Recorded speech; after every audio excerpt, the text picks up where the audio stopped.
So who are you? I am Britta. I'm from Artengine. I'm the lab coordinator here.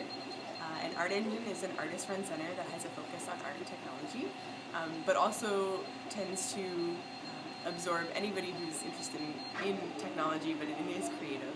So that includes designers and architects and makers as well. So what is a 3D printer? A 3D printer is basically a machine that can create a physical object. So if you think of printing as being paper where you put on ink on paper. Now instead of taking ink, take plastic and put one layer of plastic down. Just almost like a glue gun, if you were to use a glue gun and create a layer of plastic. And then the bed will move down one little bit and then put another layer on. And soon you'll get layer after layer after layer, and then 100 layers go by and create an object. So why did Artengine get a new 3D printer? Well, Artengine had a printer about 3 years ago, a 3D printer 3 years ago called the Cupcake. It's a CNC cupcake made by MakerBot. And that was great. We had a lot of fun testing those out, experimenting with it, but it wasn't giving the quality that we were wanting. It was very, very new technology at that time. Now technology has come quite a long way and is creating very, very good prints. So we thought it was time to get a new printer to kind of get back up to speed and get back up to what we were originally intending to do with our first 3D printer and show people the new technology and show people how they can use it. So what are you making today? Today I'm making a little owl. So you can see its feet on a little log right now, and you got half its body. And actually I should note that one interesting thing about 3D printing is instead of it being a completely full object, is usually most of 3D prints aren't full. So in this case you can see that it does an exterior layer or two, and then we'll fill in with just a couple lines. And every once in a while it'll do a full layer where it'll cover the whole thing just to give it some sturdiness, but it'll only be about 20% full in the end.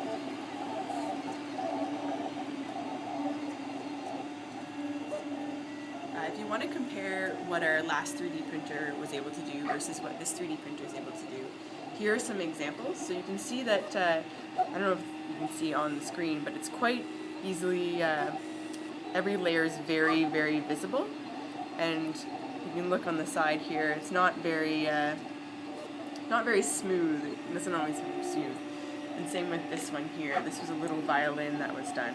But you can see that you can see lots of holes in it. It's not as crisp and clean, and you can see every little bit of mark. Now, if you look back on to the owl, the layers are a lot tinier, and there's a lot more detail that can be done. You can even see the little ends of each foot have almost little like claws to them, and all the little feathers on it. So what are the 3D printer workshops that you're offering? We do offer 3D printing workshops every once in a while, including one on the 14th tonight. And basically you can come in and learn about what it is 3D printing is, just get a basic knowledge of 3D printing. We don't do any printing at that moment because it does get quite complicated to get into printing, but you can see lots of printing happening and learn what the next steps are to create something that is available. However, in 2 weeks' time, so on the 28th of March, we are offering a workshop on 3D modeling, which is your first step in getting into 3D printing. So you want to be able to create your model online before you, or not online, but on a computer before you do print it out. So that is the first step. So we do kind of encourage people to take it a step at a time, and through our workshops specifically are geared towards that. So are you offering the public to come in and take a look at the 3D printer and test it out? Yeah, we would love to see more people in here working on working on the 3D printer. We have a membership-based program, so when people come in and want to use some of our tools, you do have to become a member. However, it is a fairly reduced rate for members, and if you are able to teach workshops, you can have even more of a reduced rate. And yeah, we're just hoping that people will be inspired by the 3D printing and want to come in and use it or check it out. And we do have lots of fun events that we do pull out our 3D printer too, as well as our mod labs, which happen the first and third Wednesday of the month. And you can see 3D printing and get started on it as well during that time. So between 7 and 10 p.m. on Wednesdays. Cool.